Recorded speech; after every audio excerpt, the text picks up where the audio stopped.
we're missing some people today, so I want to talk about things relevant to the class now. I had a brainstorm. You should be scared. I should be scared every time I have a brainstorm. It's an idea, and I don't know how it'll work out, but I'm going to try it.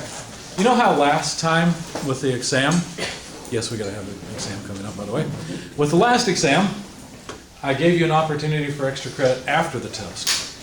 I got to thinking about it and thought, why not give them a chance for extra credit before the test? Why not? So what I'm going to do is post a practice exam for you. And rather than me just going through it, because it doesn't really help you to passively sit there and watch.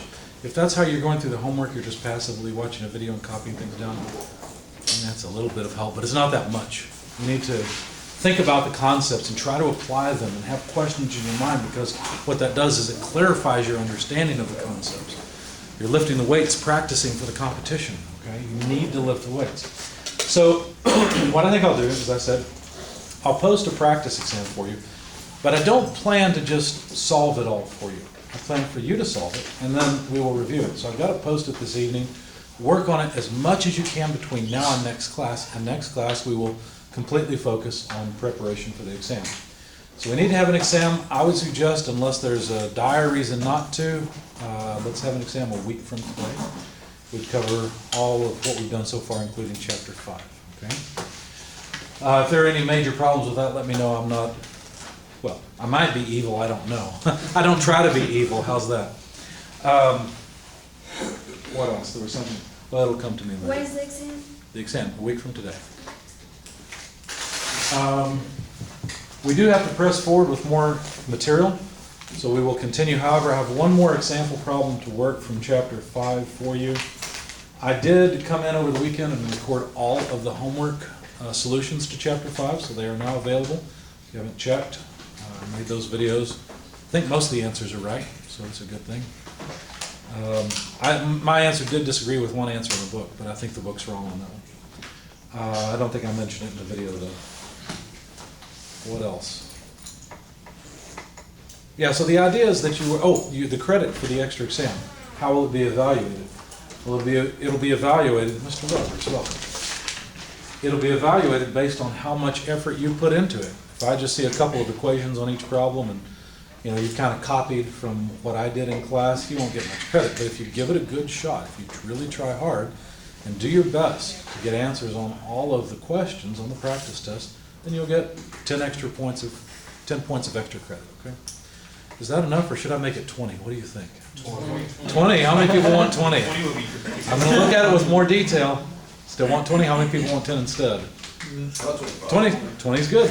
All right. 20 it is.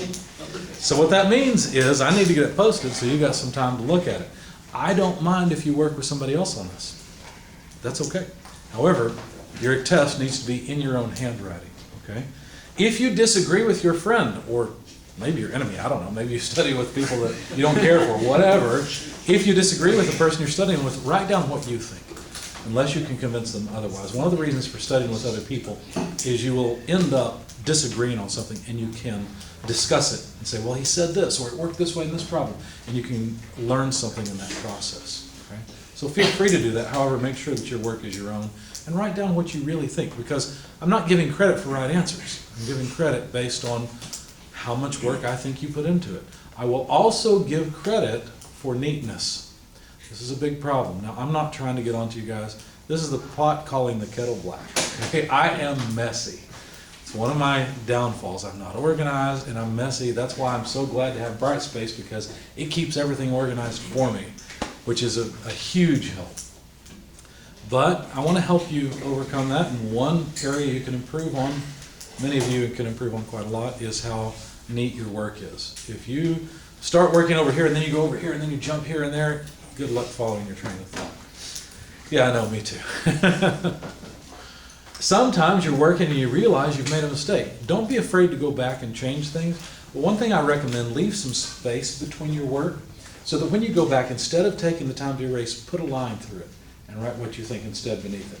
Because you might have been right the first time, right? So you might go back and circle that thing that has a line through it and put a line through the new work and say, no, I was right. Now let's go on from that point. Okay? There's all kinds of good techniques here. Use the paper Don't be afraid to grab an extra piece of paper out of your notepad and say, you know what, there's not enough room on this exam, I'm gonna continue my work on this paper. Why even bother with the time to erase and all the mess that causes, right? I'll just put lines through it and work on another sheet. There's nothing wrong with that. Paper's cheap. Exam points are expensive. Okay. Any questions or comments? So I promised you I'll get that posted tonight. I don't know exactly what time. I've got another student who's meeting me virtually at 5, and I gotta help him, so at least by 7, hopefully earlier. My goal is to get it done by 4, if you're wondering, but I can't promise. All right. I guess the next thing to do then is to go through the last example problem in chapter 5, and then we can jump into chapter 6. Okay?